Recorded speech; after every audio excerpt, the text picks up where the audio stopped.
काठमाडौँ उपत्यकामा बिहिबारदेखि निषेधाज्ञा जारी भएसँगै बसपार क्षेत्रमा उपत्यका छाड्नेको भिड। संक्रमण बढेका जिल्लामा 15 दिन निषेधाज्ञा गर्ने मन्त्री परिषदको निर्णय। आर्थिक पुनरुत्थानलाई प्राथमिकतामा राखेर बजेट तर्जुमा गर्न सरकारलाई व्यापारीहरूको सुझाव। कोरोना प्रभावितलाई दिँदै आएको सम्पूर्ण सहुलियतपूर्ण व्यवस्थालाई निरन्तरता दिन आग्रह। र मङ्गलबार शेयर बजारमा करिब 100 अङ्कको उछाल, सबै समूहको परिसूचकमा हरियाली। कारोबार रकम भने तुलनात्मक रूपले कम।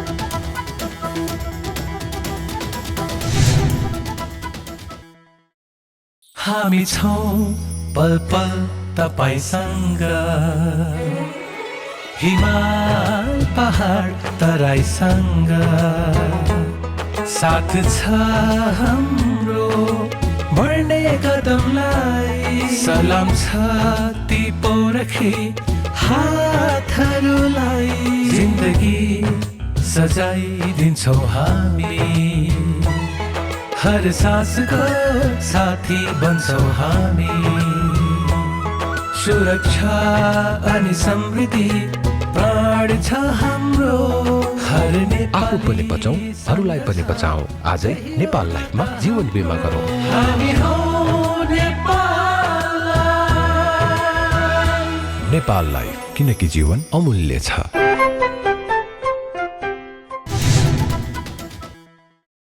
नमस्कार, कारोबार समाचारमा स्वागत छ। अब समाचार विस्तारमा। सरकारले काठमाडौँ उपत्यकामा बिहिबारदेखि लागू हुने गरी निषेधाज्ञा जारी गरेपछि उपत्यका छाडेर घर फर्किनेहरूको भिड लागेको छ। मुलुकभित्र कोरोना भाइरस संक्रमणको दोस्रो लहर सुरु भएसँगै सोमबार बसेको उपत्यकाका 3 जिल्लाका प्रशासनको संयुक्त बैठकले काठमाडौँ उपत्यकामा वैशाख 16 गतेदेखि एक सातासम्म निषेधाज्ञा जारी गर्ने निर्णय गरेको थियो। त्यस लगतै प्रधानमन्त्री निवास बालुवाटारमा बसेको मन्त्री परिषदको बैठकले कोरोना संक्रमण बढेका जिल्लामा 15 दिन निषेधाज्ञा गर्ने निर्णय गरेको थियो। यद्यपि मन्त्री परिषदको बैठकले कोरोना भाइरसका संक्रमित संख्या हेरेर निषेधाज्ञा लगाउन सक्ने अधिकार जिल्लाहरूलाई नै दिएको छ। त्यसैले उपत्यकामा निषेधाज्ञा पुनः लम्बिन सक्ने अनुमानका कारण मङ्गलबार बिहानैदेखि काठमाडौँ उपत्यका छाडेर घर फर्किनेहरूको भिड लागेको हो। खास गरी कोटेश्वर नाका र थानकोट नाकाबाट उपत्यका छाड्नेहरूको भिड बढेको छ। त्यसबाहेक बालाजुतर्फको नाका र बल्खु नाकामा समेत उपत्यका छाड्ने मानिसहरूको भिड लागेको छ। सरकारले काठमाडौँ उपत्यकामा बिहिबारदेखि लागू हुने गरी 2 हप्ता निषेधाज्ञा जारी गरेको छ। केही समय अघिसम्म यात्रुविहीन गुडेका सवारी साधनले खाँदा यात्रुहरू लिएर उपत्यका छाडेका छन्। यता सार्वजनिक सवारी साधन सञ्चालनमा रोक लगाउने सरकारको निर्णयप्रति यातायात व्यवसायीहरूले असन्तुष्टि व्यक्त गरेका छन्। यता सरकारले काठमाडौँ उपत्यकामा वैशाख 16 गतेदेखि सार्वजनिक यातायात सञ्चालनमा रोक लगाएको छ, तर आन्तरिक हवाई उडान तत्काल नरोक्ने निर्णय गरेको छ। यस्तो निर्णय विभेदपूर्ण रहेको भन्दै यातायात व्यवसायीहरूले असन्तुष्टि जनाएका हुन्। कोरोना संक्रमणको अवस्था भयावह छ भने अत्यावश्यक बाहेकका सबै प्रकारका यातायातका साधन रोक्नुपर्ने व्यवसायीको माग छ। नेपाल यातायात व्यवसायी राष्ट्रिय महासङ्घका महासचिव सरोज सिटौलाले सरकारले यातायात सञ्चालनमा रोक लगाउँदा विभेदपूर्ण निर्णय गरेको भन्दै सरकारी निर्णयलाई पुनर्विचार गर्न माग गर्नुभयो। हवाई उडानमा जस्तै सार्वजनिक यातायातका सवारी साधनले पनि जनस्वास्थ्यको मापदण्ड पालना गर्ने भएकाले लामो दूरीका सवारी साधन चलाउन दिनुपर्ने बताउनुभयो। आन्तरिक प्लेनलाई हामीले कसैको पेसा व्यवसायप्रति डाहा इच्छा गरेको पनि होइन फेरि होइन, तर विभेद भयो होइन। हिजो पनि के भन्छ भने आन्तरिक उडानहरू चाहिँ उडिरहे, प्लेनहरू उडिरहे, हाम्रो यात्रुवाहक सवारी साधन बस्नु परेको अवस्था थियो। हामीले के अनुरोध गरेका छौँ भने यदि चल्ने नै हो भने हाम्रो महेन्द्रनगरको सवारी साधनमा, महेन्द्रनगर जाने, काँकरबिटा जाने, धरान विराटनगर, बुटोल र पोखरा जाने सवारी साधनमा जति 30 सिटको गाडी छ भने 30 सिट मान्छे राखेर काहीँ नरोकी हामी पनि पुर्याउँछौँ, सुरक्षित ढङ्गबाट पुर्याउँछौँ होइन। जसरी के भन्छ भने एरोप्लेनले चाहिँ मास्क जे स्वास्थ्य उपकरण लगाएको छ त्यो हामी पनि दिन्छौँ होइन। 40 सिटको गाडी छ भने 40 जना राखेर हामी लान्छौँ। प्लेनमा भन्दा हाम्रा लग्जरी सिट छन्, ठुला सिट छन्, त्यहाँ त अझ सोसियल डिस्टेन्स स्वास्थ्यको लागि अझ समस्या छ त्यहाँ होइन। कुन खालका मान्छेहरू आउँछन्, त्यस कारणले जुन ढङ्गबाट बाहिर कुरा आएको छ पहुँचवालाको प्लेन हो। हिजो चाहिँ सब्सिडी दिँदा पनि होइन, सब्सिडी दिँदा पनि एरोप्लेनहरूलाई मजासँगले सब्सिडी दिएको छ। हाम्रो क्षेत्रलाई कुनै सब्सिडी हिजोको दिनमा पनि दिएन। हामीलाई दुःख लागेको छ कि हामी साँच्चीकै फ्रन्ट लाइनमा आएर अगाडि आएर तपाईँहरू जसरी काम गर्नुहुन्छ हामी पनि त्यही लाइनमा हामी काम गरिरहेका हुन्छौँ। यो कोभिड स्वास्थ्य सम्बन्धी कोभिडमा असाध्य अनुशासित तवरबाट रहनुपर्छ भन्ने सोच भएका हामी पनि यो मुलुकका नागरिक हौँ। हाम्रो पनि असाध्यै ठुलो जिम्मेवारी छ। तर जुन किसिमको निर्णय आएको छ त्यो निर्णयप्रति अत्यन्त दुःखी छौँ। हामीले फेरि पनि भनेका छौँ, हामीले काठमाडौँ जिल्ला प्रशासन कार्यालयदेखि होइन, काठमाडौँ गृह प्रशासनदेखि हाम्रो यातायात मन्त्रालयदेखि सामान्य प्रधानमन्त्रीको कार्यालयसम्मलाई हामीले सुझाव दिएका छौँ। यसलाई पुनर्विचार गरियोस् कि चाहिँ नि हाम्रा लामो दूरीको सवारी साधन पनि स्वास्थ्य प्रोटोकल अप्नाएर चाहिँ नि सवारी चलाउँ होइन, सवारी चलाउने नै हो भने होइन भने प्लेन पनि सबै किसिमका सवारी रोकिनुपर्छ।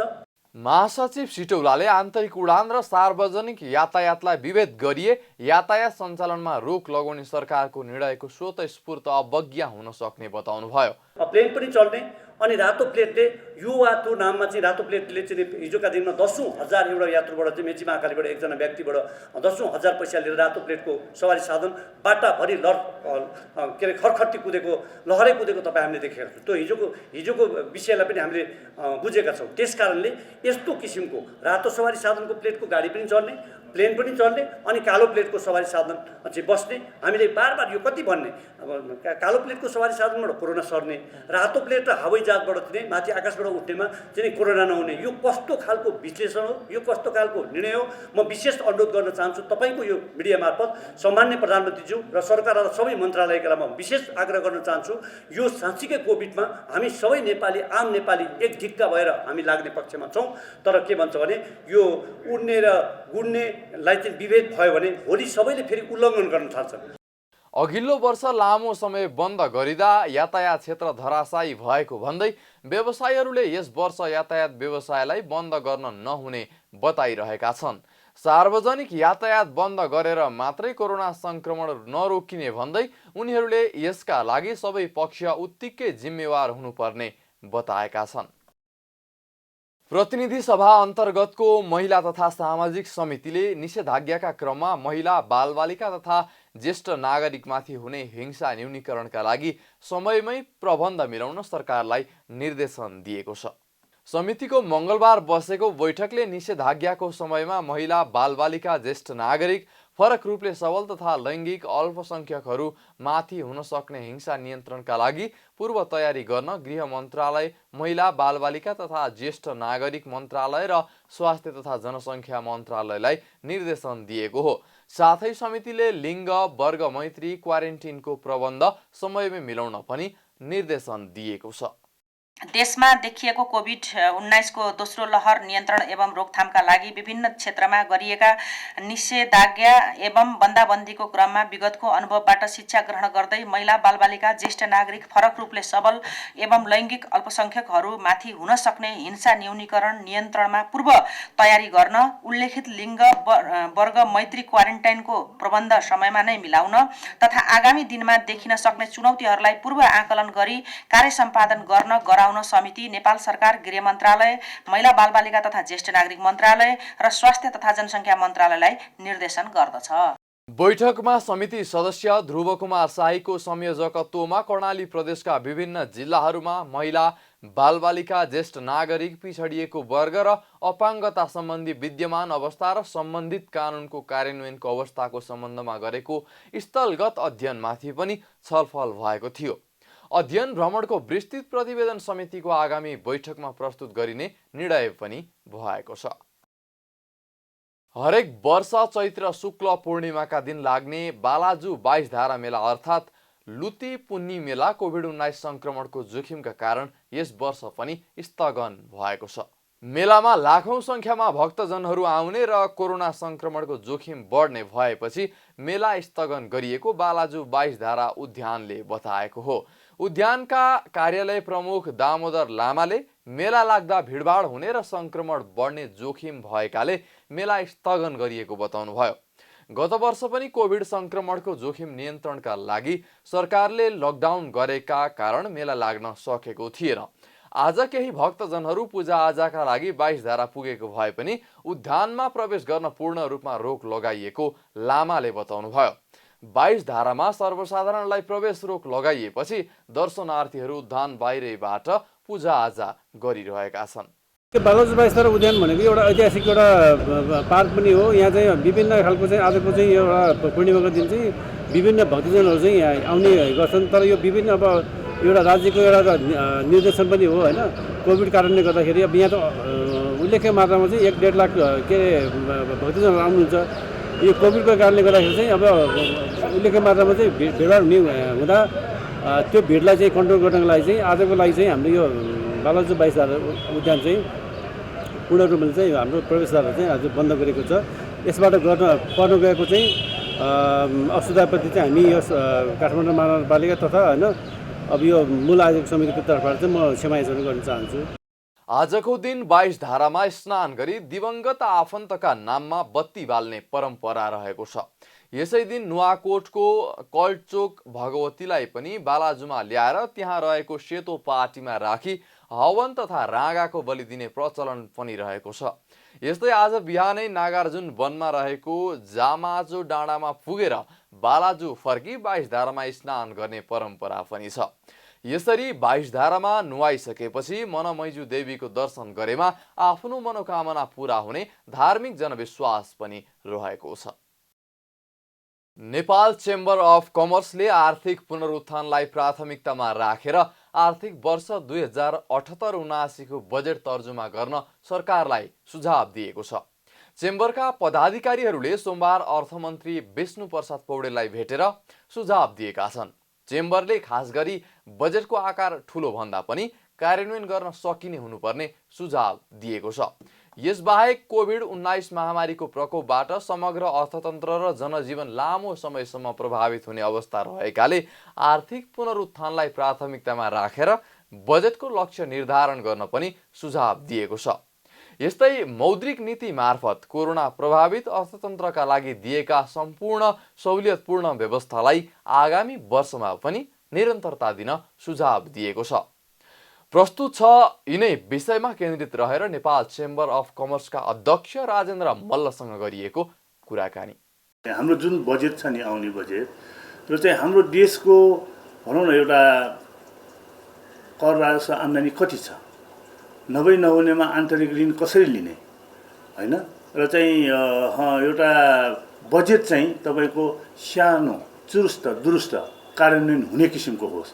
ठुलो बजेट राख्ने पटक पटक चाहिँ राजस्वको उद्देश्य कम भयो भनेर चाहिँ बजेट चाहिँ आकार घटाउने तिर भन्दा पनि सानो चुरुस्त र चाहिँ जुन बजेट चाहिँ कार्यान्वयन होस् र चाहिँ विशेष गरी यो बजेटमा चाहिँ के छ भन्दाखेरि विनियोजन गर्ने विकास बजेट होइन यति छ भनेर दिने त्यसको खर्च चाहिँ नहुने, त्यसले गर्दा पनि एउटा हाम्रो जिडिपीमा ठुलो धक्का परेको छ होइन।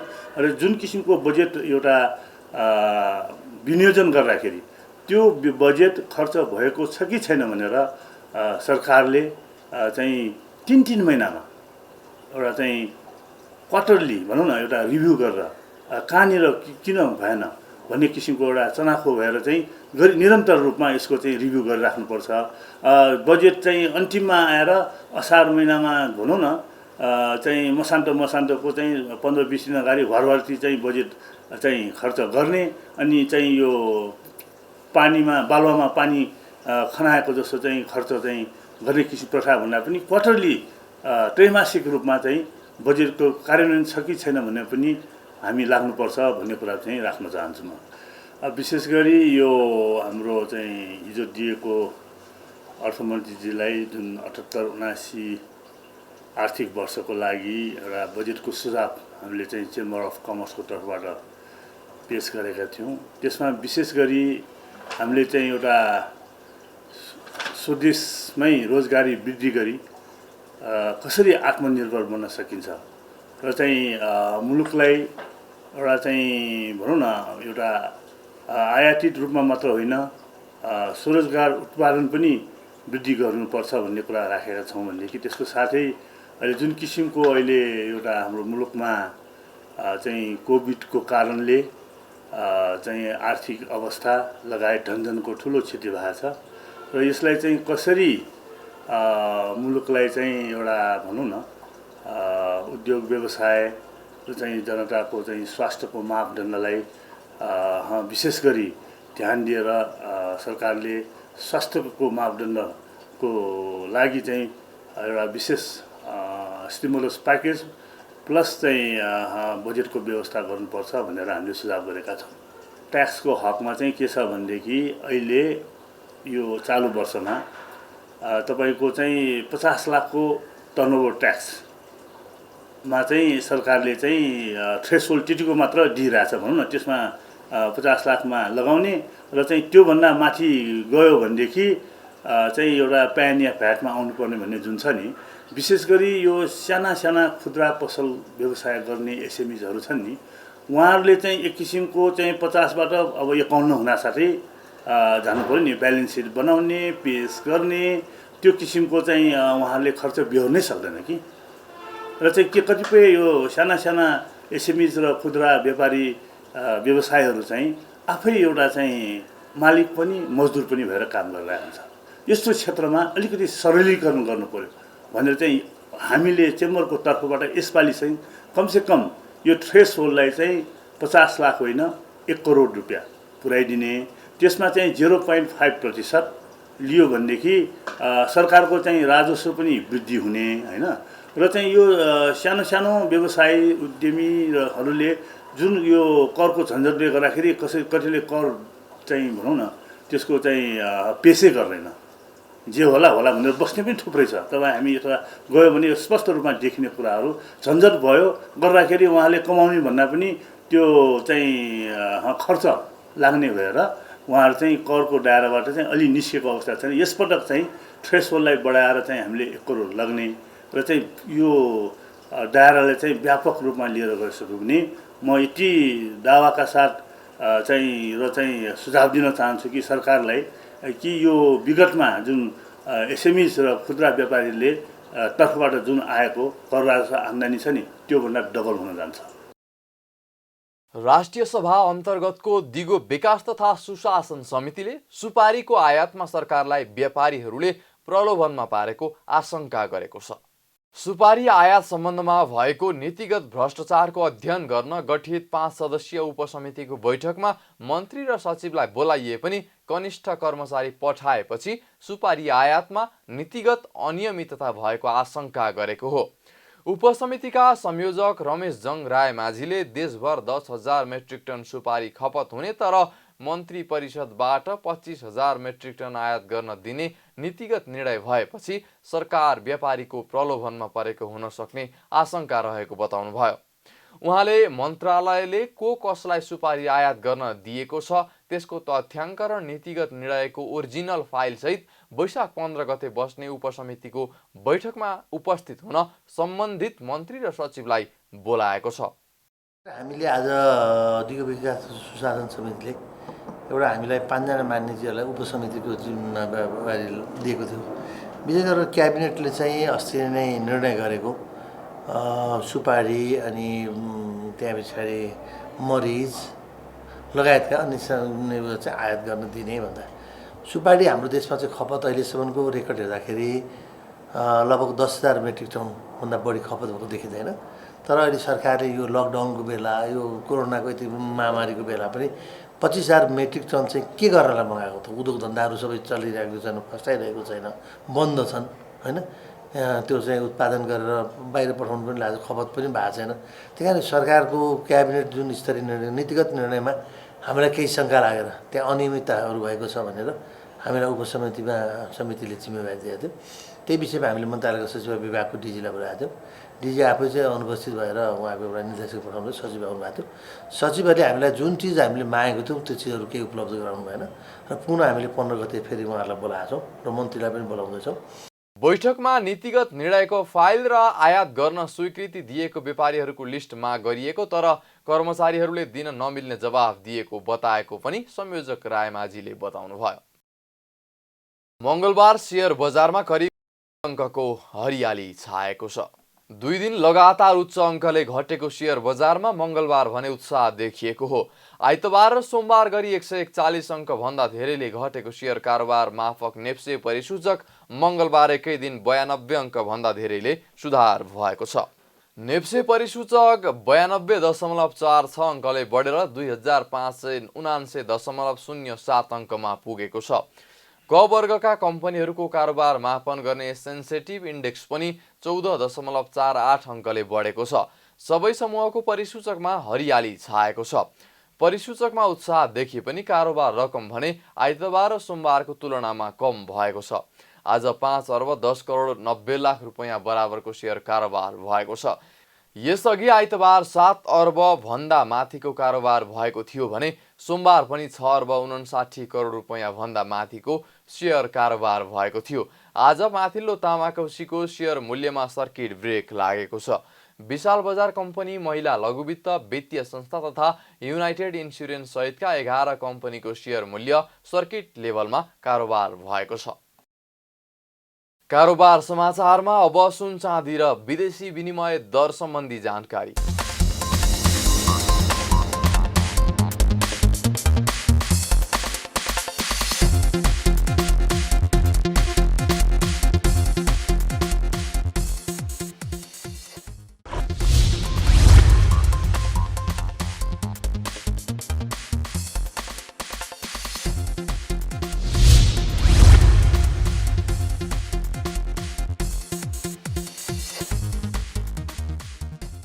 बिदा हुनु अघि अहिलेसम्मका प्रमुख समाचार फेरि एकपटक। काठमाडौँ उपत्यकामा बिहिबारदेखि निषेधाज्ञा जारी भएसँगै बसपार क्षेत्रमा उपत्यका छाड्नेको भिड। संक्रमण बढेका जिल्लामा 15 दिन निषेधाज्ञा गर्ने मन्त्री परिषदको निर्णय। आर्थिक पुनरुत्थानलाई प्राथमिकतामा राखेर बजेट तर्जुमा गर्न सरकारलाई व्यापारीहरूको सुझाव। कोरोना प्रभावितलाई दिँदै आएको सम्पूर्ण सहुलियतपूर्ण व्यवस्थालाई निरन्तरता दिन आग्रह। र मङ्गलबार सेयर बजारमा करिब 100 अङ्कको उछाल। सबै समूहको परिसूचकमा हरियाली। कारोबार रकम भने तुलनात्मक रूपले कम।